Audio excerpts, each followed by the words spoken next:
찬양하고 축복합니다. 우리 함께 일어나서 묵도 드리겠습니다. 온 땅이여 여호와께 즐거이 부를지어다. 기쁨으로 여호와를 섬기며 노래하면서 그 앞에 나아갈지어다. 여호와가 우리 하나님이신 줄 너희는 알지어다. 그는 우리를 지으신 자시오 우리는 그의 것이니 그의 백성이요 그의 기르시는 양이로다. 감사함으로 그 문에 들어가며 찬송함으로 그 궁정에 들어가서 그에게 감사하며 그 이름을 송축할지어다. 대저 여호와는 선하시니 그 인자하심이 영원하고 그 성실하심이 대대에 미치리로다. 아멘.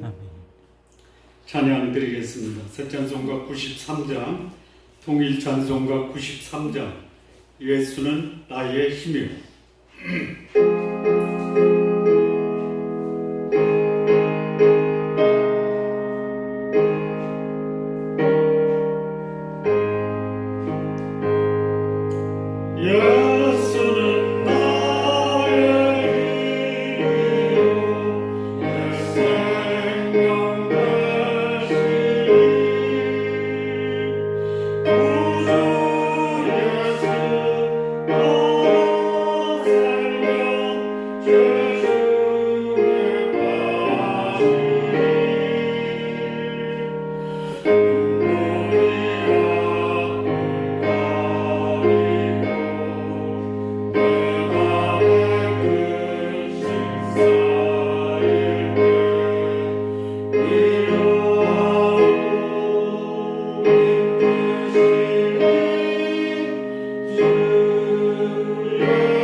자리에 앉으시기 바랍니다.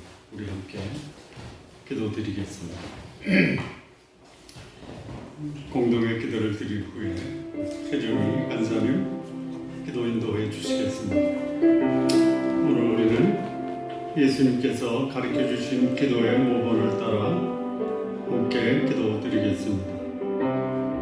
하나님의 이름이 우리 가운데 거룩히 여김을 받으시도록 기도하시기 바랍니다. 한 주간 우리가 살아온 삶으로 이 시간 주 앞에 영광과 존경과 경배를 드리십시오. 하나님보다 귀한 우상과 같은 존재 우리의 마음에서 제거하시기를 기도하십시오. 하나님의 나라가 우리 가운데 임하시도록 기도하십시오. 우리의 가정, 우리의 교회, 우리의 직장의 주인으로 하나님을 모시고 살며 하나님의 거룩함과 사랑으로 가득 찬 하나님의 나라가 이루어지도록 기도하십시오. 주의 복음을 위해 헌신하는 선교사님들 주께서 보호하시고 그들의 필요를 주께서 풍성하게 채우시도록 기도하십시오. 좋은 나무교회가 주의 말씀과 은혜 위에 견고하게 세워지도록 기도하십시오. 하나님의 뜻이 오늘 이 땅에 이루어지도록 기도하시기 바랍니다. 우리의 사랑하는 가족들, 우리의 사랑하는 성도님들 주의 성령의 인도함을 받으며 하나님 뜻에 합당한 삶 살도록 기도하십시오. 우리의 삶으로 우리 주 예수 그리스도를 증거하고 예수 그리스도를 본받는 자 되도록 기도하시기 바랍니다. 우리에게 날마다 일용할 양식 주시도록 기도하십시오. 하나님의 말씀 생명의 양식을 날마다 공급받으며 살도록 기도하시기 바랍니다. 물질적 궁핍함으로 시험에 빠지지 않도록 기도하십시오. 육체가 연약한 성도들, 마음이 곤고한 자들을 주께서 치유하시고 주의 평강으로 충만케 하시도록 기도하십시오. 나에게 죄를 지은 자 용서하며 내가 지은 죄 용서받도록 기도하십시오. 나와 관련된 분들 원만한 관계를 위해서 피차 이해하고 용서하는 삶 살도록 기도하시기 바랍니다. 하나님께서 죄를 용서하신 사죄의 확신으로 죄로부터 참된 자유함과 거룩한 삶 살도록 기도하십시오. 시험에 들지 않고 악에서 구하시도록 기도하시기 바랍니다. 세상에 가득한 유혹과 악에서 순결하게 살도록 기도하십시오. 한 주간 삶에서 부정한 삶 주 앞에 자백하고 정결케 되도록 기도하시기 바랍니다. 이 땅의 많은 지도자들 그들이 세상 유혹과 악에서 자신을 지켜내고 공의와 사랑을 실천하는 자 되도록 우리 이 시간 합심해서 함께 기도드리겠습니다. 살아계신 하나님 아버지, 이 시간 주 앞에 예배합니다. 우리 가운데 임하셔서 주의 이름이 거룩히 여김을 받으시옵소서. 이 시간 우리가 주 앞에 예배하니 우리 마음에 가득한 하나님이 아닌 다른 우상과 같은 존재 제거하기를 원합니다. 하나님의 나라가 오늘 우리 가운데 임하기를 원합니다. 우리의 가정, 우리의 교회, 우리의 직장의 주인으로 하나님을 모시고 살며 하나님의 거룩함과 사랑으로 가득 찬 하나님의 나라 이루어지게 하옵소서. 주의 복음을 위해 헌신하는 선교사님들 주께서 보호하시고 그들의 필요를 풍성하게 채워 주옵소서. 좋은 나무교회를 주께서 공휴리 여기시고 주의 말씀과 은혜 위에 견고하게 하옵소서. 이 땅에 하나님의 뜻이 이루어지기를 구합니다. 우리의 사랑하는 가족들, 우리의 사랑하는 성도님들 성령의 인도함을 받으며 하나님 뜻에 합당하게 하옵소서. 우리의 삶으로 우리 주 예수 그리스도를 증거하고 예수 그리스도를 본받는 자 되게 하옵소서. 우리에게 날마다 일용할 양식을 주시기를 구합니다. 하나님의 말씀 생명의 양식 날마다 공급받으며 살기를 원합니다. 물질적 궁핍함으로 시험에 빠지지 않게 하옵소서. 육체가 연약한 성도들, 마음이 곤고한 자들을 주께서 치유하시고 주의 평강으로 충만케 하옵소서. 나에게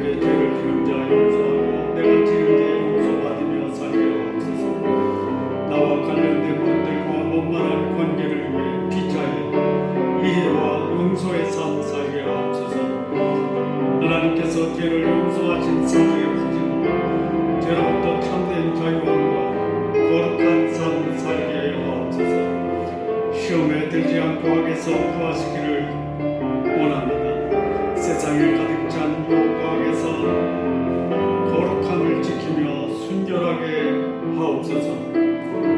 한 주간 삶에서 부정한 삶 주 앞에 자백하오니 우리 주 예수 그리스도의 보혈로 정결케 하옵소서. 이 땅의 많은 지도자들 그들이 세상 유혹과 악에서 자신을 지켜내고 공의와 사랑을 실천하는 자 되게 하옵소서.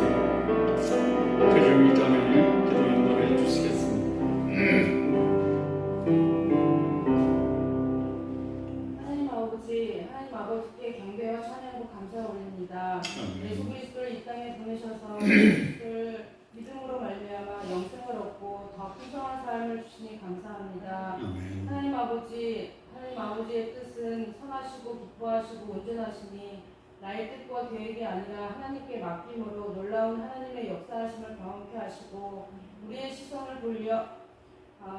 시선을 상황과 환경에서 돌려 공의와 사랑으로 통치하시고 모든 상황과 환경을 주관하시는 하나님께 향할 수 있도록 인도하옵소서. 하나님 아버지께서 우리 교회 공동체를 지켜주시며 인도하실 줄 믿습니다.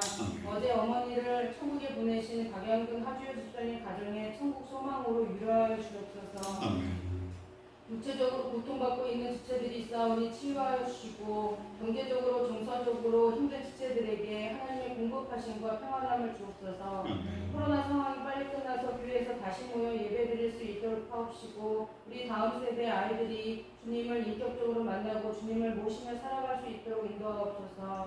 우리 담임 목사님과 모든 지체들이 영육 강건하고 성령 충만하게 하셔서 주님을 기쁘시게 하며 우리에게 주신 영생의 말씀으로 인해 인생의 목표를 분명히 하며 날마다 힘을 공급받으며 빛과 소금된 삶 살아가게 하옵소서.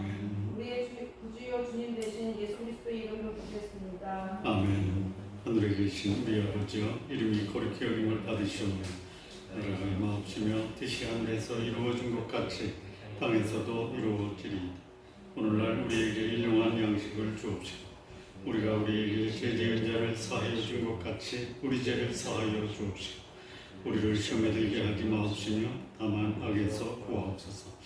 나라와 권세와 영광이 아버지께 영원히 사옵나이다. 아멘.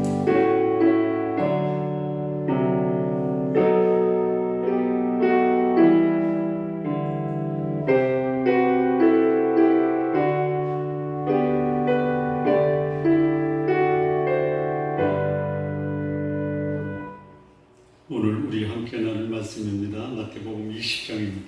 17절에서 28절까지 말씀 우리 함께 교독하시겠습니다. 예수께서 예루살렘으로 올라가려 하실 때에 12 제자를 따로 데리시고 길에서 이르시되 우리가 예루살렘으로 올라가노니 인자가 대제사장과 서기가 내게 연결시네 그들이 주기로 교회하고 이방인들에게 넘겨주어 그를 조롱하며 채찍질하며 십자가에 못 박게 할 것이나 제3일에 살아나리라.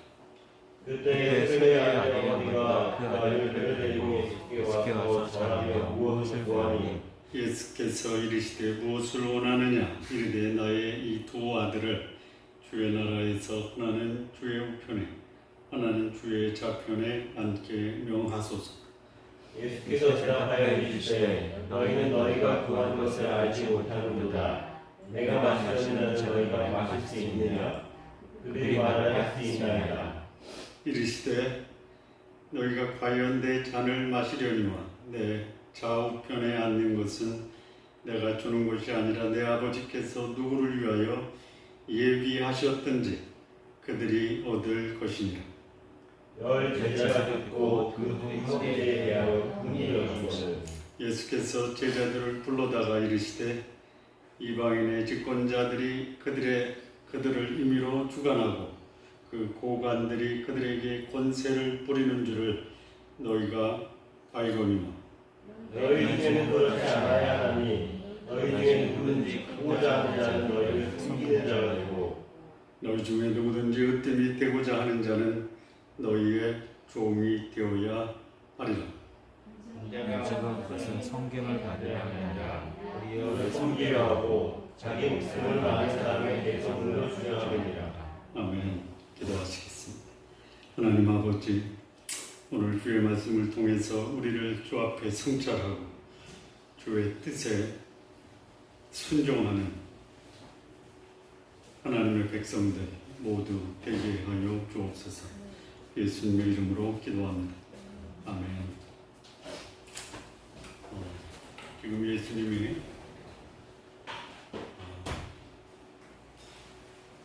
갈릴리 지역에서 예루살렘을 향해서 제자들과 함께 동행하고 계십니다. 본문 말씀은 예수께서 예루살렘으로 올라가려 하실 때에 12 제자를 따로 데리시고 길에서 말씀을 하십니다. 그러니까 지금 이 본문의 상황은 예수님이 예루살렘에서 소위 대제사장들과 서기관들에게 잡혀서 신문을 받고 십자가에 달리시기 길면 한 달, 짧으면 보름, 거의 십자가를 앞에 두고 있는 시점입니다. 이런 상황에서 예수님은 무엇을 바라보고 계시냐면 그분의 이 땅에 오신 사명과 목표를 바라보시고 계십니다. 가장 가치 있고 또 보람 있는 삶은 소위 말하면 목표를 향해서 사는 삶 또는 사명을 이루는 삶이 가장 가치 있는 삶입니다. 예수님은 인류의 죄와 사망의 문제를 해결하시려는 그분의 이 땅에 오신 사명을 제자들에게 말씀하고 계십니다.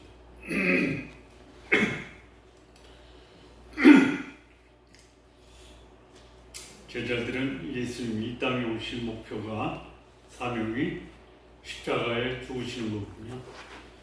그 말을 들은 제자들이 그 예수님의 말씀이 자기들 귀에 들어오겠습니까? 안 들어오겠습니까?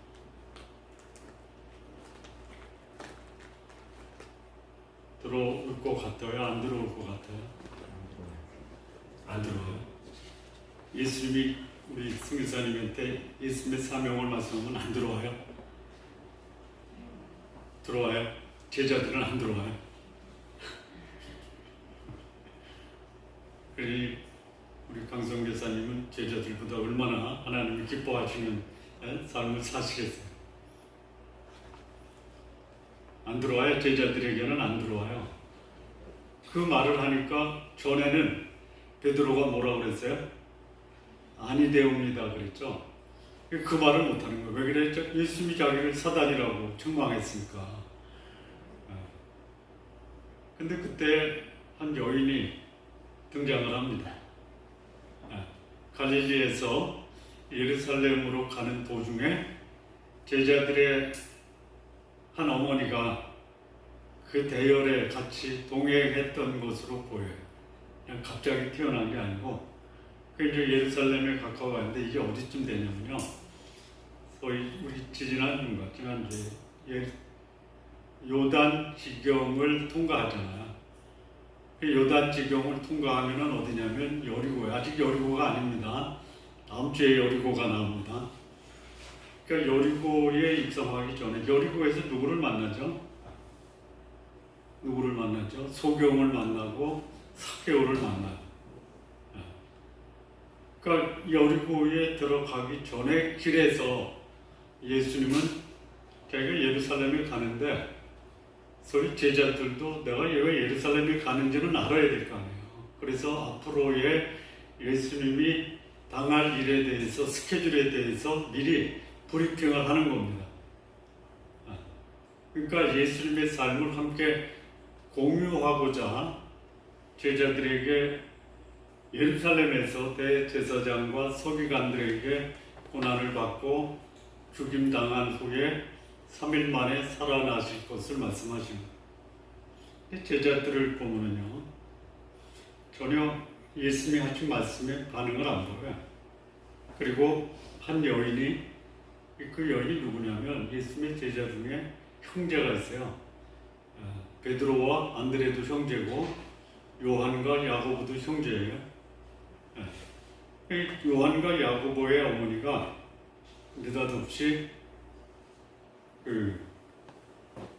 끼어들어서 주의 나라가 임할 때 한 아들은 우편에, 한 아들은 주의 좌편에 앉게 해주십시오. 그러니까 제자들과 제자들의 부모님은 하나님 나라가 관심인데 사실은 여기서 예수님을 이 땅에 오신 통치자 메시아 왕으로 기대하고 세상에서 하나님 나라의 통치자가 됐을 때 하나는 우편, 하나는 좌편에 앉게 해주십시오. 아주 거룩한 야망이죠. 소위 불신앙의 세상의 좌편과 우편보다는 주의 나라의 좌편과 우편이 낫죠. 그렇죠? 그런 분들이 많죠. 맞죠? 제가 저를 좀 표마하면요, 제 우편과 좌편에 있을 사람이 없는 것 같아. 괜찮아요, 저는 못 상관없어.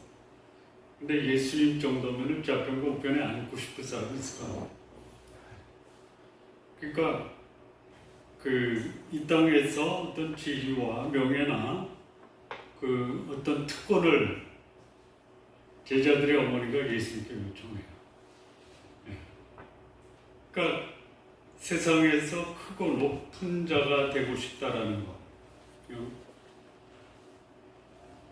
그대로 노출시키고 있는 거예요. 근데 보면은요,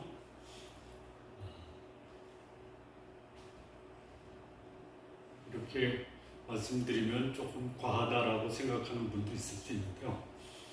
우리가 이 땅에서 천국에 가지고 들어갈 수 있는 게 뭐가 있을까요?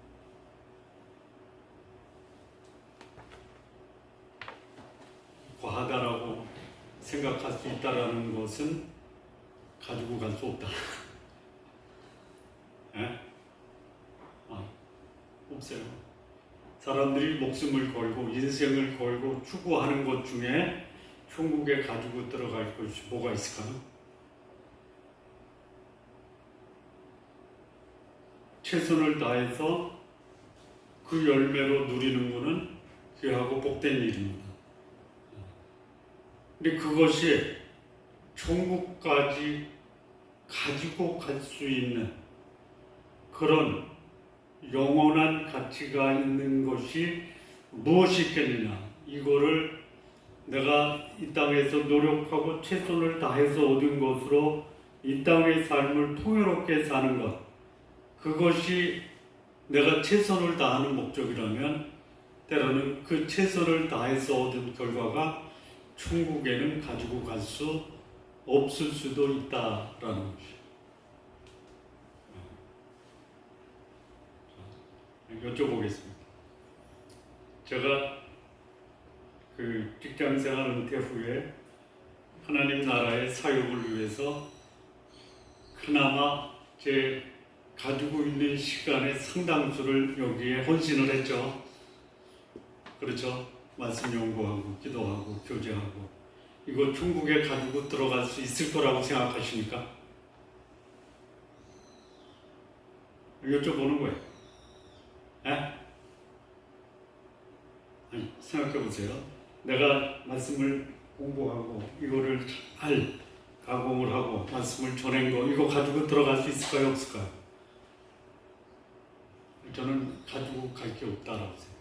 그런데 하나님은 제가 최선을 다해서 말씀을 연구하고 함께 교제하고 말씀을 나눈 그 열매가 있죠. 열매가 있죠. 그게 뭐예요? 저는 여러분들이라고 생각해요. 뭐 여러분 중에 난 아니야 라고 해도 뭐 상관없어요. 예, 말씀을 듣고 말씀의 영향을 받은 사람들의 삶의 변화를 저는 천국에 가져가는 거죠. 예, 그렇다면 그 사람의 인생은 뭘로 알 수 있어요? 열매로 알 수 있는 거예요. 내가 최선을 다해서 뭐 66권 강해를 다 했다. 가져갈까요? 못 가져갈까요? 그 천국에 필요 없지. 저는 천국 가서요. 어제 어느 분에게 얘기했지만 제가 이 성경을 공부하고 연구하면서 궁금한 게 한두 가지가 아니잖아요. 그래서 하나님과 예수님 앞에 앉아가지고 그거 자세하게 한번 설명해 달라고 그 시간을 좀 가지려고. 자, 예수님과 제자들을 보면은 스승을 보면 제자를 알 수 있고 제자를 보면 스승을 알 수 있잖아요. 그렇죠? 그러니까 성도를 보면 목사를 알 수 있고 목사를 보면 대충 성도들을 가늠하잖아요. 자, 그럼 여기 예수님과 예수님의 제자들 어떤 뭐 일체감이나 동질감이 보입니까? 네? 제자들의 모습을 보면 예수님이 보여요? 안 보이죠? 오히려 괴리감. 네? 또 이렇게 예수님이 하시는 말씀을 못 알아들을까라고 하는 어떤 무지한 모습이 제자들에게 보이죠. 네. 이런 것들이 실제적으로 예수님과 예수님의 제자들에게서 나타나고 있어요. 우리는 지난주에 포도원 품꾼의 비유를 함께 상고했는데요. 포도원 품꾼의 비유를 보면 이 품꾼들이 그야말로 예수님의 은혜를 받은 거예요. 놀고 있었던 사람들 아니에요. 은혜를 받았는데 은혜 받은 것을 잊어버리고 내가 쓸모있고 가치있고 예수님 포도원 주인에게 기여해서 기여한 만큼 나한테 보상해 달라고 하죠. 은혜는 사라져 버렸어요. 그리고 자기가 다른 사람에 비해서 괜찮은 사람, 그리고 다른 사람보다 더 노력했으니까 나에게 그에 합당한 대우를 해달라고 요청하는 게 포도원 품꾼들이에요. 여러분, 그거를 예수님 말고 그냥 우리끼리 얘기하면 그냥 거기에 흥분해서 열을 올리면서 막 박수치고 맞아. 왜 저 형제는 저 형제보다 노력했는데 왜 보상받는 게 이거밖에 안 되지? 야, 가서 좀 따져. 이게 소위 말하는 우리 신앙 공동체에서 나타날 수 있는, 저는 뭐 이게 특별한 현상이 아니고 보편적 현상 중에 하나다라고 보는 거예요.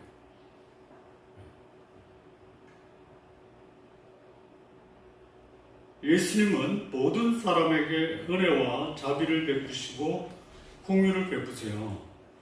그런데 그 은혜와 자비와 공유를 받은 사람은 내가 그 은혜와 자비와 공유를 베푼 자에게 기여했다 라고 주장하는 거예요. 이게 특별한 현상이 아니고요, 늘상 있을 수 있는 보편적 현상 중에 하나다. 하나님 앞에 무가치한 자다라는 은혜를 경험하고도 자신이 마치 하나님을 위해 없어서는 안 되는 필요한 존재다라고 생각합니다. 그 모습이 오늘 제자들의 모습에 그대로 나타나는 거예요. 여러분, 신앙이 성숙했다라는 게 뭐죠?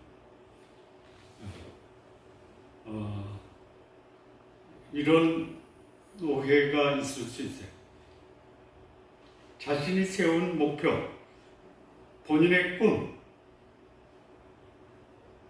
이 꿈을 이루는 것이 마치 하나님의 목표와 하나님의 꿈을 이루었다라고 생각하는 것이 마치 신앙의 성숙이다라고 생각할 수 있는 가능성이 있어요. 그런데 자신의 꿈을 하나님의 꿈으로 바꾸고 자신의 목표를 하나님의 목표로 바꾸는 게 신앙의 성숙이죠. 자신의 목표와 꿈을 이루는 것이 하나님의 목표와 꿈을 이루는 신앙의 성숙이라고 생각하는 것이 아니라 자신의 목표와 꿈을 하나님의 목표와 꿈으로 바꾸는 것이 신앙의 성숙이고, 그 나타난 모습이 뭐냐? 인격적 성숙함으로 드러나는 거예요. 사람이 변했다라는 말을 듣는 거예요. 이게 진정한 성숙이에요. 위대한 일을 이룰 수 있어요. 높은 지위에 올라갈 수 있어요. 그것은 신앙의 성숙과는 무관하다. 사람들은 성공했어요. 물질적으로, 또 사회적으로. 그러면 저 사람은 하나님의 복을 받았다. 복을 받은 거예요. 그러나 그것이 신앙의 성숙은 아닐 수 있다라는. 오히려 뭐예요? 내 꿈과 내 목표를 하나님의 꿈과 목표로 바꾸는 것. 그리고 그것이 겉으로 드러났을 때 그 사람의 인격적 변화의 모습이 진정한 신앙의 성숙이다. 이 모습을 보려고 하면 제자들에게서는 전혀 보지 못해요. 이게 언제적 얘기냐면요. 3년을 예수님을 따라다니고 이제 불과 한 달 남짓 예수님이 십자가에 달리시는 그 시점에서 나타난 모습. 그러니까 나에 대해서 그렇게 실망하지 마십시오. 나도 그럴 수 있겠구나. 또는 오늘 내 모습이 제자들의 모습인데 라고 생각하는 분도 너무 성급하게 실망하지는 마십시오. 마시기 바랍니다.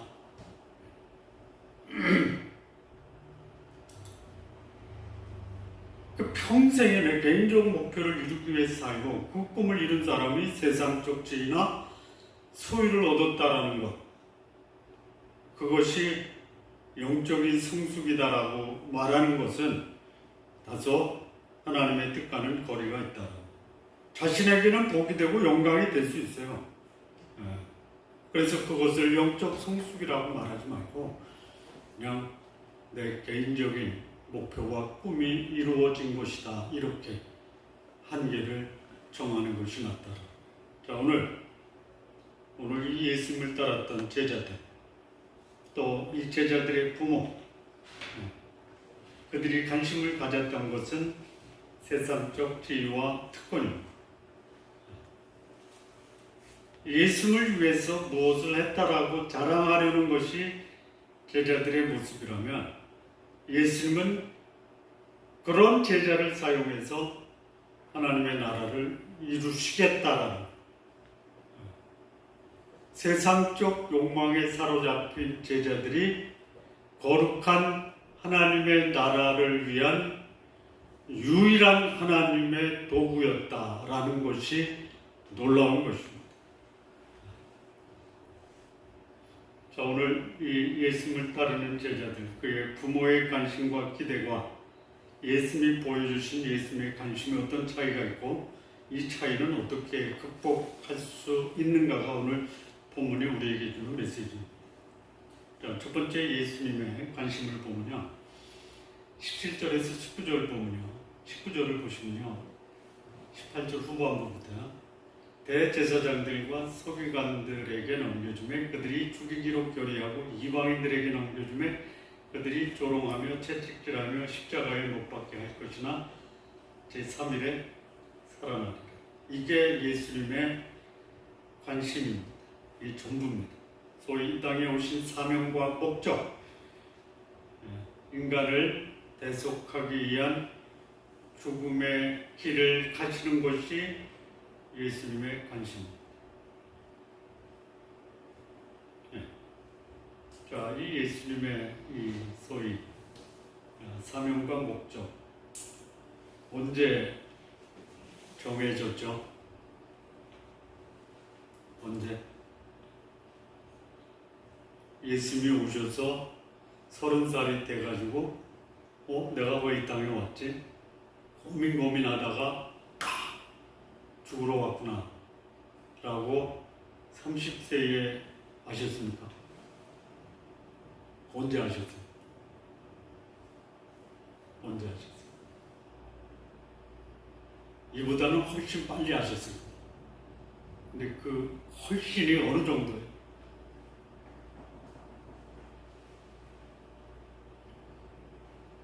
아시는데 뭐 질문 같지 않은 질문에 답변하지 않겠다라는 그런 뜻은 아니죠. 자, 그러면 제가 보기를 드리겠습니다. 1번, 세상이 창조되기 전에 예수님이 이 땅에 오셔서 하셔야 될 사명과 목적은 정해져 있었다. 2번, 하나님이 창조하신 아담과 하와가 타락하고 하나님이 부랴부랴 인간을 구속하기 위한 하나님의 계획이 수립되면서 그때 이 땅에 오실 메시아의 사명과 목적이 정해졌다. 2번. 3번, 예수님이 이 땅에 오시는 그때에 하나님이 예수님을 세상에 보내시면서 네 사명은 이것이야 라고 알려줬을 때 언제입니까? 1번입니까? 자, 그거를 여러분에게 적용해보세요.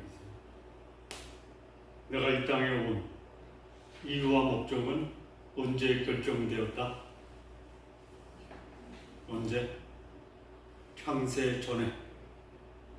그리고 나는 하나님의 때에 이 땅에 왔고 내 인생의 최고의 가치 있는 삶은 나를 이 땅에 보내신 창세 전에 나를 향해 가졌던 하나님의 뜻을 달고 그 뜻을 실현하는 삶을 사는 것. 그렇게 사시기 바랍니다.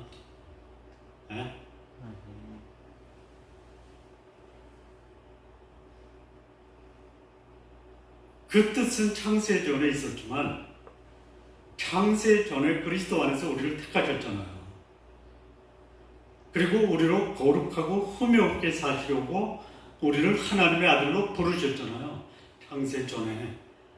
그리고 때가 됐을 때 하나님은 우리를 이 땅에 보내시고 예수 그리스도를 만나게 하시고 믿게 하시고 거룩한 삶을 살면서 우리를 이 땅에 오신 하나님의 뜻을 발견하고 그 뜻에 순종하게 하시는 것이 하나님 아니에요. 이게 예수님의 관심이에요. 그러면 예수님을 믿는 자의 관심도 예수님의 관심과 같아야 된다.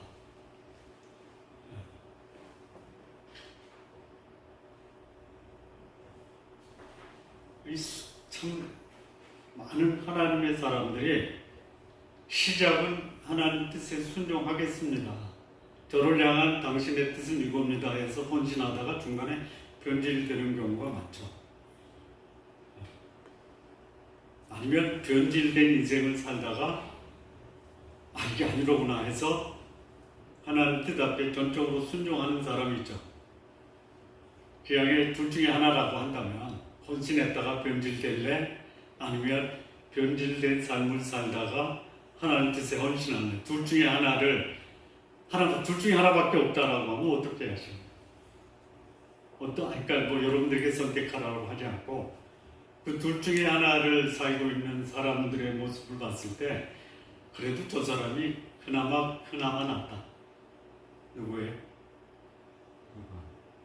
다음번에 나오는데요. 두 아들의 비유가 있어요. 아버지가 두 아들에게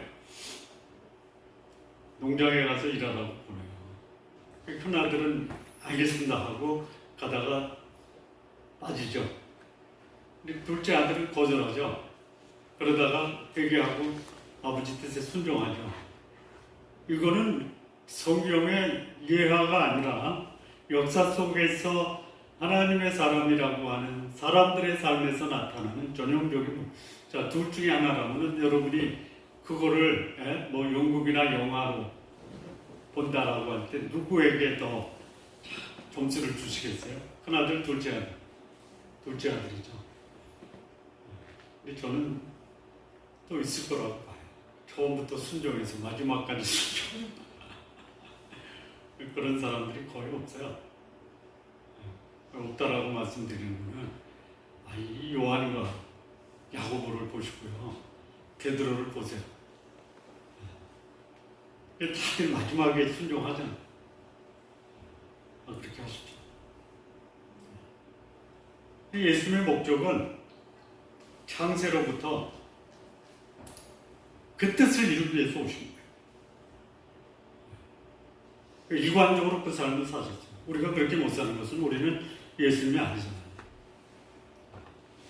그래도 예수님을 닮아가려고 해야 됩니다. 이 길은 예수님이 가시는 그 길, 사명을 이루는 길은 누구도 막을 수가 없어요. 그 길을 막는 자는 예수님이 뭐라고 했냐면 사단과 같은 존재다. 자, 그런데 참 이게 아이러니한 건데요. 예수님이 가시는 길을 막는 것은 사단이지만 사단이 예수님을 십자가에 못 박고 뭐 했어요?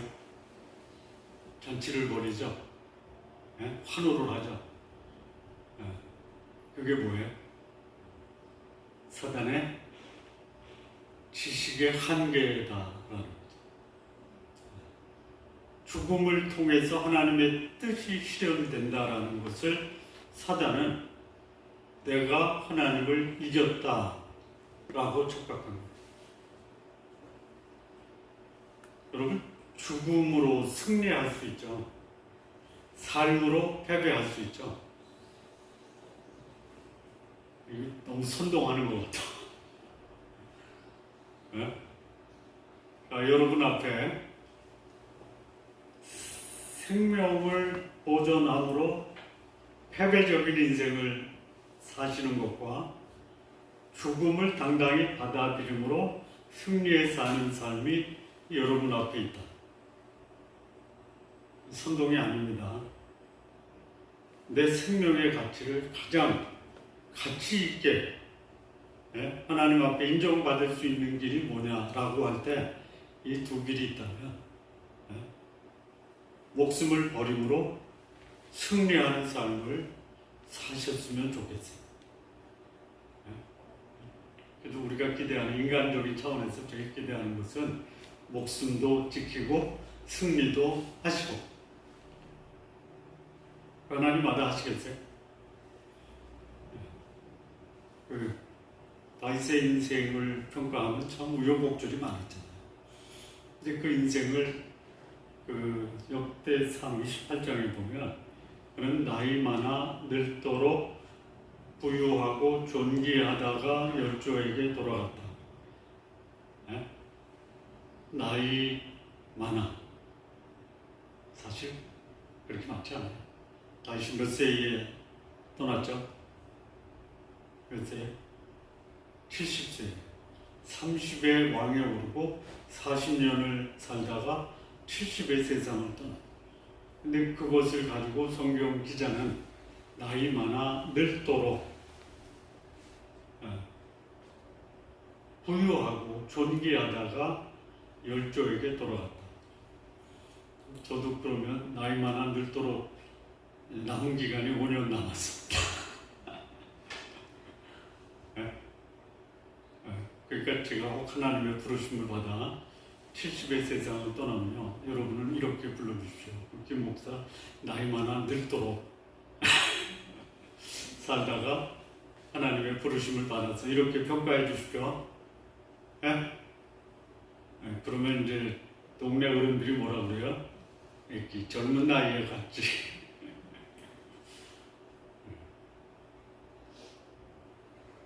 오늘 그냥 막 다른 데로 빠지고 있어요. 자, 사단이 승리했다라고 생각하는데 사단은 패배해요. 이게 창세기에 이미 예언이 돼 있어요. 너는, 이 뱀의 태기, 너는 여자의 후손의 발꿈치를 상하지만 그 여자의 후손은 내 머리를 밟으리라. 발꿈치를 상하게 한 이 이 사단은 소위 치명적인 머리가 손상된 이게 예수님이 이 땅에 오신 목적. 여러분 노예는 하지 마십시오. 인간을 사랑하셔서 온 거지 마귀를 죽이려고 오신 게 아니에요. 근데 요즘 현대 이단 중에 하나는 뭐가 있냐면요, 예수님은 귀신을 멸하러 오셨다.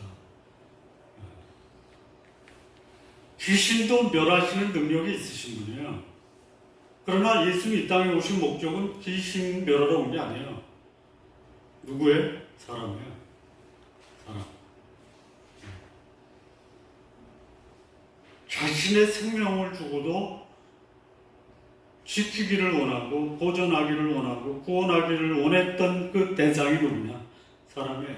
예수님의 관심은 창세 전부터 지금까지도 마찬가지예요. 지금도 예수님 뭐예요? 예? 사람을 위한 중보기도 하시잖아요. 예. 이게 예? 예수님의 사명이고 예수님의 목표예요. 자, 또 참 이게 아이러니한 것 중에 하나가 뭐냐면, 모든 사람이 다 하나님을 거역하고 배반할 때 사단에 속한 자였죠. 너희는 본질상 진노의 자녀였잖아요. 진노의 자녀를 하나님의 뜻을 이루는 도구로 사용하시는 하나님. 이게 놀라워요. 그래서 하나님이 사단보다 위대한 거예요. 사단은 하나님께 속한 자를 빼내서 자신의 하수인으로 만들려고 하지만 하나님은 사단의 하수인이 된 사람들을 구원하셔서 하나님 나라의 일꾼으로 쓰신다. 그게 저와 여러분이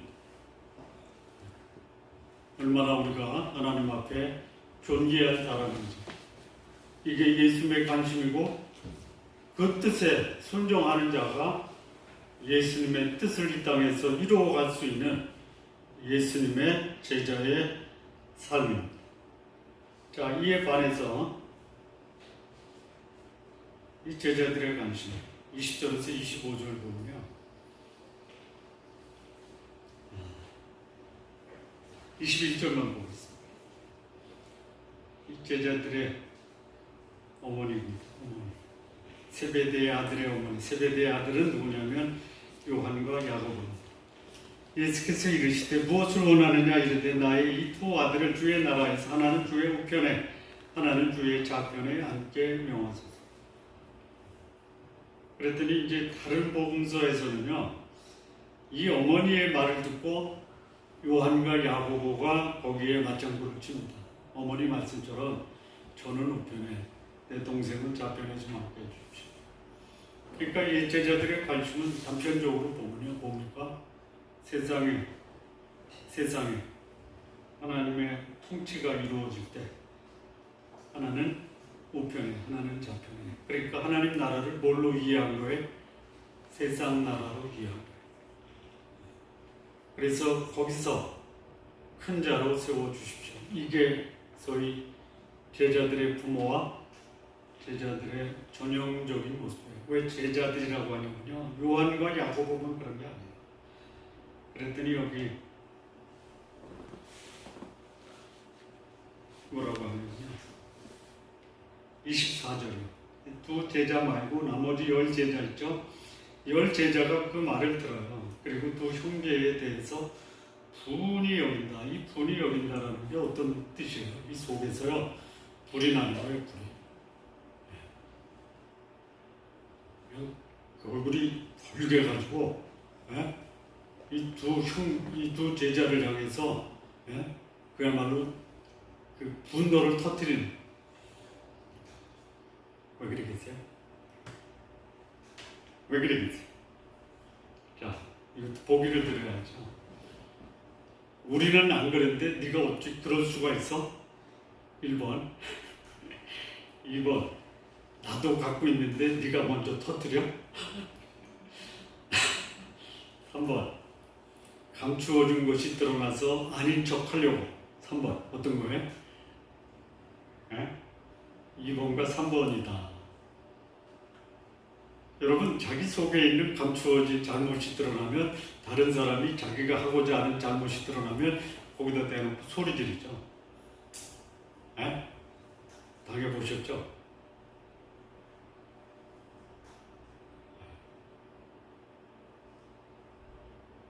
이게 소위 말하는 하나님 나라를 세상 나라로 이해한 예수님의 제자들의 모습입니다.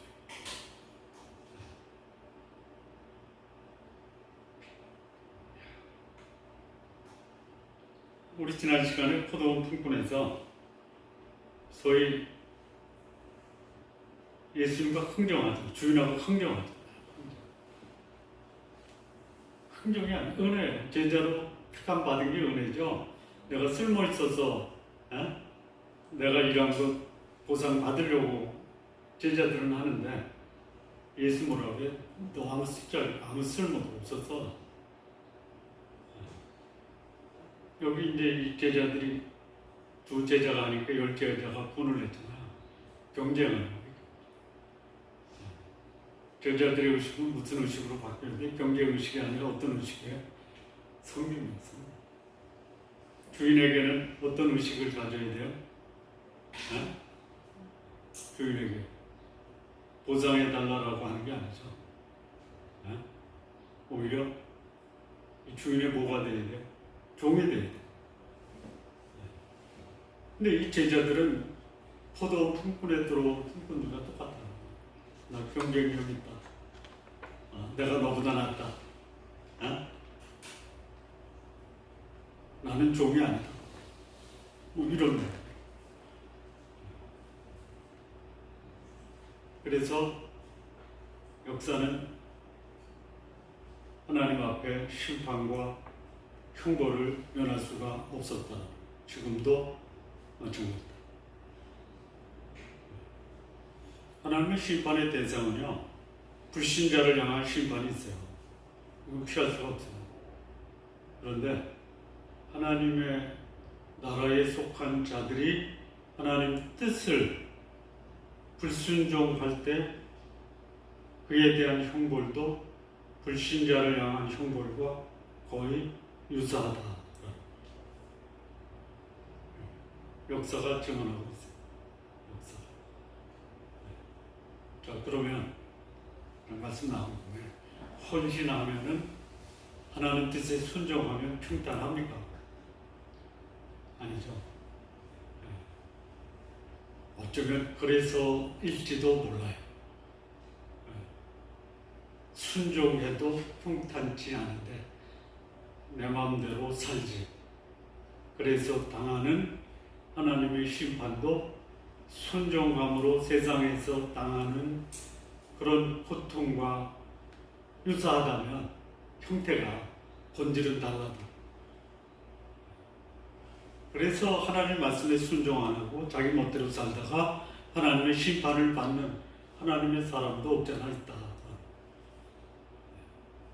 우리 성도님들, 순종해도 고통이고 불순종해도 고통이라면 그냥 내 멋대로 살자라고 하지 마시고 순종해도 고난이 있고 불순종해도 고난이 있다면 가치 있는 고난을 받으세요.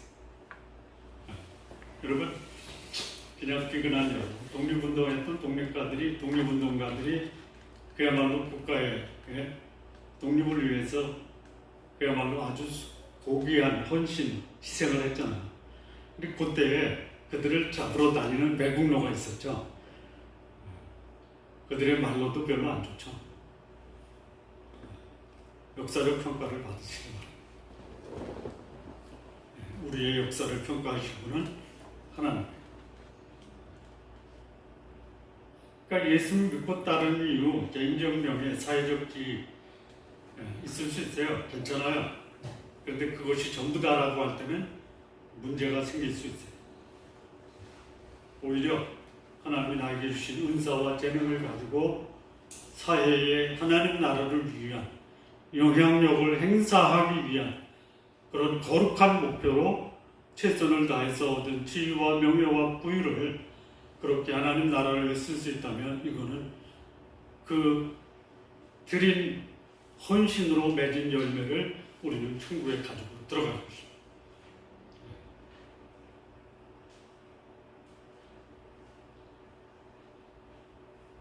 신앙인의 시선이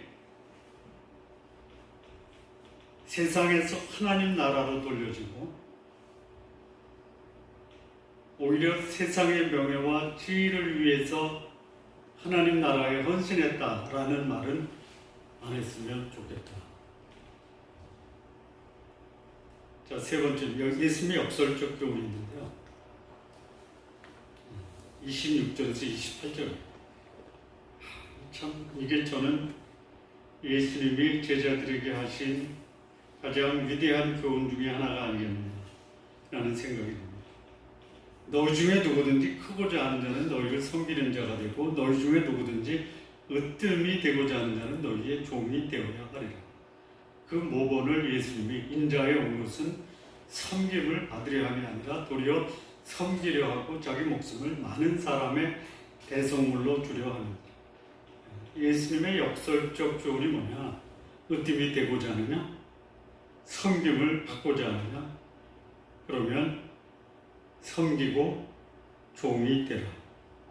내가 그 모본을 보였다. 여러분, 큰 사람 되십시오. 많은 사람의 섬김을 받으십시오. 그러기 위해서 먼저 섬기고 종이 되십시오. 죽어도 못하는 사람 있어요. 하나님의 사람들 중에 대접받기에 익숙하고 목에 심주기를 좋아하는 하나님의 사람들이 없잖아 있어요. 소위 구약의 역사를 보면요, 소위 왕들의 역사를 보면 목에 심주다가 다 제명에 못 주죠. 북쪽의 이스라엘 왕이요, 남쪽의 유다 왕보다 훨씬 많습니다. 역사도 짧고 통치 기간도 짧아요. 왜 그래요? 목에 심주다가 잘린 거예요. 여러분, 목에 심 빼고 삽시다. 한번 이런 말이 있어요. 연타는 장타다. 무슨 말씀인지 아세요? 힘을 주고요, 그냥 멀리 보내려고 자치기 할 때요, 힘을 주면요, 가다가 쪼르가 나요. 힘 빼야 돼요.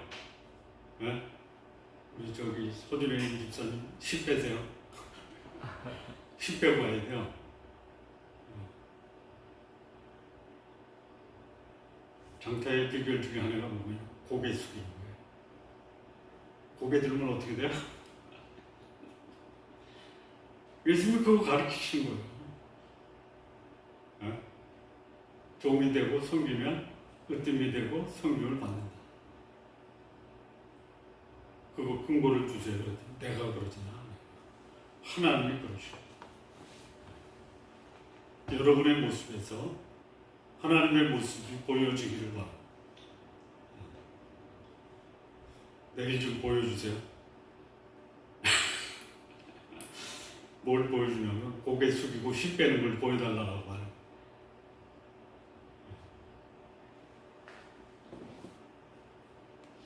이 세상은 힘센 사람에 대해서 경계하고 그와 좀 거리를 두려고 하죠. 그게 가까이 가죠. 주변에 사람이 많은 사람들 보면요, 고개 숙이고 힘 빼는 사람. 하나님은 고개 숙이고 힘 빼는 사람을 통해서 하나님 나라를 견고하게 세워나갑니다. 이게 오늘 예수님이 십자가를 앞두고 불과 한 달 제자들에게 이 교훈을 주는데 제자들은 못 알아들어요. 괜찮아요. 오늘 말씀 듣고 김 목사 얘기 잘하는데 나하고 좀 거리가 있다. 괜찮아요. 근데 이 말씀이 열매를 맺을 때가 있다는 건 전 기대하고 소망합니다. 자, 마무리 짓겠습니다. 이 세상은요, 큰 자가 되려고 하거나 큰 자 옆에서 한 자리 차지하려고 하는 것. 이 세상이 관심을 갖는 거예요. 그거 얻으려고요. 야, 이거 보면 그런 것 같아요. 내가 죽으면 국보 손실이지만 네가 죽으면 환경 정리다라고 하는 게 지금 대통령 되려고 하는 사람들 사이에서 벌어지는 전쟁과 같은 경쟁이죠. 없는 것도 만들어내잖아요. 있는 거는 아니라고 우기고. 이게 세상이에요. 자, 예수님 믿고 하나님 나라에 속한 자, 하나님이 그들을 하나님 나라를 위해서 세상적 권력과 재물을 주실 수 있어요. 그러면 감사함으로 누리십시오. 그리고 우리를 보내신 하나님의 뜻이 무엇인가를 발견하고 그 뜻에 순종하는 하나님 사람들이 되십시오. 특별히 큰 자가 되려고 하려는 분들, 먼저 고개 숙이고 힘 빼세요. 섬기고 종이 되세요. 그러면 하나님은 힘 빼고 고개 숙인 사람, 소위 섬기고 종이 되는 사람에게 세상을 변화시키는 위대한 역사를 이루게 하십니다. 우리 주 예수 그리스도의 이 모범, 섬김이 아니라 섬기려 하고 자기 목숨까지도 모든 사람을 위해서 내어주시는 이 예수님의 모범이 여러분의 삶에서 조금이라도 좀 드러내시기 바랍니다. 여러분 인생 전체가 그러는군요. 예수님 놀라게 하는 거니까 예수님 놀라게 하지 마시고 조금만 더 주십시오. 기도하시겠습니다. 하나님 아버지 감사합니다. 우리 주님께서 보여주신 이 땅의 진정한 통치자로서의 섬김의 모습, 종의 모습, 그리고 죽음으로 승리하신 모습이 오늘을 살아가는 우리들에게 귀한 교훈이 되게 하옵소서. 예수님의 이름으로 기도합니다. 아멘.